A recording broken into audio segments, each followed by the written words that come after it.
Assalamualaikum warahmatullahi wabarakatuh.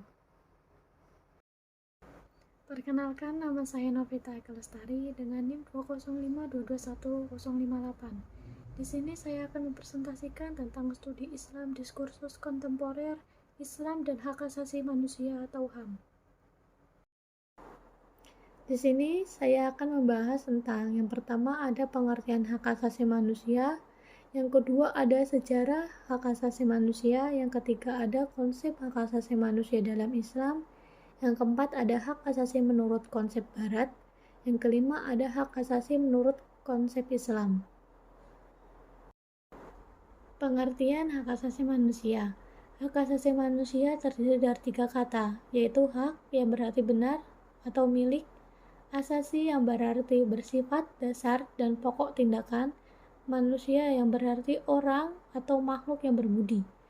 Secara istilah, hak asasi manusia adalah seperangkat hak yang melekat pada hakikat dan keberadaan manusia sebagai makhluk Tuhan yang Maha Esa dan merupakan anugerah yang wajib dihormati, dijunjung tinggi dan dilindungi oleh negara, hukum, pemerintah, dan setiap orang demi kehormatan serta perlindungan harkat dan martabat manusia.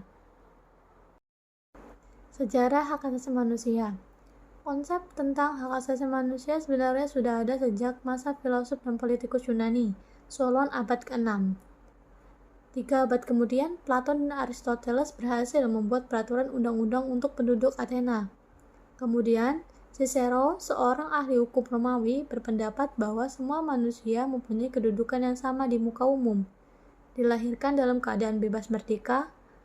Untuk abad-abad selanjutnya, konsep tentang HAM ini mengalami perkembangan terutama setelah abad ke-8 Masehi. Pada dasarnya, konsep-konsep hak asasi manusia pernah disampaikan oleh Rasulullah SAW dalam khutbah wadaknya pada abad ke-7 Masehi. Di antara salah satu isinya adalah bahwa semua manusia mempunyai kedudukan yang sama. Yang membedakannya di sisi Allah hanyalah takwa. Semua yang sudah menjadi klaim masyarakat barat adalah konsep dasar hak asasi manusia pertama kalinya adalah Magna Carta di Inggris tahun 1215 yang disusun 600 tahun setelah kebangkitan Islam.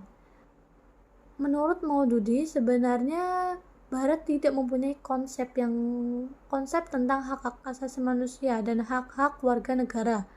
Karena menurutnya, apa yang termuat dalam Magna Carta pada dasarnya tidak memuat prinsip-prinsip hak asasi manusia. Baru pada abad 17, orang Barat mulai mengkait-kaitkan antara Magna Carta dan HAM. Pada tanggal 10 Desember 1948, Majelis Umum PBB mengesahkan Deklarasi Hak Asasi Manusia di Paris. Deklarasi itu sendiri sebenarnya lebih merupakan suatu penghargaan, bukan merupakan kesepakatan yang mengikat dalam wujud hukum internasional. Namun, makna dan gagasan baru tersebut merupakan langkah awal dalam perjuangan umat manusia yang akhirnya justru akan mengatur dunia dalam perkembangan hak asasi manusia. Konsep hak asasi manusia dalam Islam. Hak asasi manusia dalam Islam telah dibicarakan sejak 14 abad yang lalu, dibuktikan oleh adanya Piagam Madinah atau Mitsaq Madinah yang terjadi pada saat Nabi Muhammad SAW berhijrah ke kota Madinah. Di dalam piagam tersebut terdapat pengakuan mengenai hak asasi manusia bagi masing-masing pihak yang bersepakat dalam piagam itu. Secara langsung dapat kita lihat bahwa dalam piagam Madinah itu hak asasi manusia sudah mendapatkan pengakuan oleh Islam.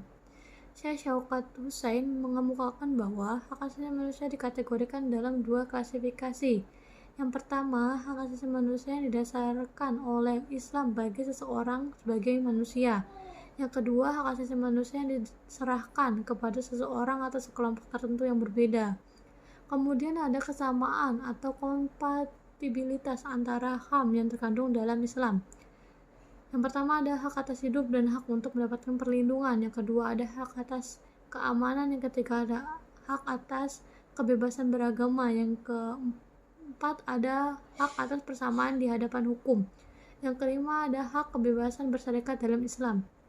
Kemudian ada hak pemenuhan kebutuhan dasar seperti hak positif dalam hak ekonomi dan sosial. Islam menjelaskan secara tersirat dalam Al-Quran, yaitu dalam hak mendapatkan kebutuhan dasar hidup manusia dan hak untuk mendapatkan pendidikan. Hak asasi manusia menurut konsep Barat. Menurut perspektif Barat, hak asasi manusia dimulai sejak lahirnya Piagam Magna Carta pada tahun 1215 di Inggris. Lahirnya naskah historis monumental dalam bentuk Piagam Agung atau Magna Carta yang diperjuangkan oleh para bangsawan Inggris dalam upaya mendapatkan kembali hak-hak mereka yang telah dicampakkan oleh kekuasaan absolut oleh Raja John yang berkuasa ketika itu. Rakyat Inggris menuntut agar Raja John tidak merampas harta dan kekayaan warga tanpa prosedur yang sah menurut hukum. Hak asasi manusia menurut konsep Islam. Dalam Al-Quran telah banyak mengulas tentang manusia dengan hak-hak dan kewajibannya. Ini berarti syariat Islam pun telah mengenal hak asasi manusia jauh sebelum para pemikir Barat memperbincangkannya. Perbedaan mendasar antara hak asasi manusia dalam Islam dan deklarasi hak asasi manusia yang diprakarsai oleh Majelis Umum PBB. Hak asasi manusia dalam syariah Islam itu berlaku pada setiap negara Islam, sementara hak asasi PBB tidak hanya berlaku bagi negara-negara tersebut. Hal yang paling ditekankan oleh syariah adalah sanksi proses konsep hak hukum terhadap jaminan kehidupan, kebebasan, harta, dan martabat setiap manusia.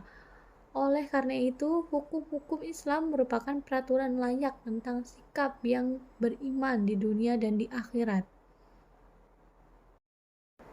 Sekian dari presentasi saya. Jika banyak kesalahannya, saya mohon maaf. Wassalamualaikum warahmatullahi wabarakatuh. Terima kasih.